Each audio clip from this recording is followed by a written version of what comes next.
Bonjour, je m'appelle Delphine et je suis copywriter et journaliste. Je vis à Londres depuis 2021 et dans la vie, j'ai 3 passions. Les gens, les mots et la photo. J'ai vécu 10 ans en Asie, dont 7 ans à Shanghai en Chine. Et ça m'a profondément transformée. Je suis arrivée à 2 reprises dans un pays de calligraphie, d'abord le Japon, puis la Chine. Ça a été une grande leçon d'humilité, ça a aussi aiguisé ma curiosité. Et puis c'est là que j'ai compris vraiment l'importance des mots justes, pour exprimer ses émotions et puis pour transmettre ses passions. Alors j'ai travaillé pendant des années dans le marketing et la communication.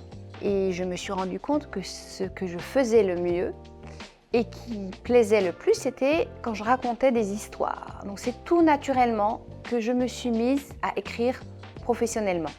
J'ai aussi découvert l'art contemporain en Chine, c'était absolument fabuleux. J'ai rencontré des artistes talentueux, dont une photographe qui m'est chère, Bai Fab, parce qu'elle sait capturer à merveille l'âme humaine et l'âme d'une ville. J'adore Londres. J'adore Londres parce que c'est une ville extraordinaire, qui a 1000 mini-quartiers, qui a une quantité incroyable de parcs, donc c'est vraiment une ville très verte. Et bien sûr, Londres, c'est une ville cosmopolite. Les Londoniens viennent de partout en Angleterre et du monde entier. Et ce mélange des cultures est très enrichissant, très intéressant.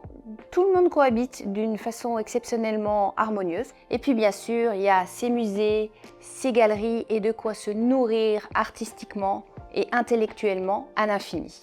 C'est grâce à tout ce vivier de personnalités que j'écris depuis Londres pour différents médias. Et j'écris aussi pour tous ceux qui ont besoin de quelqu'un qui mette en musique, ou plutôt en mots, leur histoire ou leur contenu, que ce soit en français ou en anglais. Alors mon processus de travail commence toujours par une recherche assez approfondie, une préparation assez minutieuse du sujet sur lequel je vais travailler. Ensuite vient l'interview, en général en direct, en réel, parce que je préfère ça. Et c'est toujours très riche en émotions. J'ai ensuite besoin d'une phase vraiment où je laisse infuser la rencontre et toutes les informations que j'ai reçues. J'ai besoin en général d'à peu près 24 heures. Et enfin vient la phase de l'écriture, où là je rassemble toutes les pièces du puzzle et j'écris mon texte. Bien sûr, je choisis les photos pour illustrer le propos. Très important les photos pour moi. Et je dois dire que chacune de ces rencontres, chaque interview pour moi, c'est un vrai cadeau. J'ai fait des tas de rencontres vraiment extraordinaires depuis que je fais ce métier.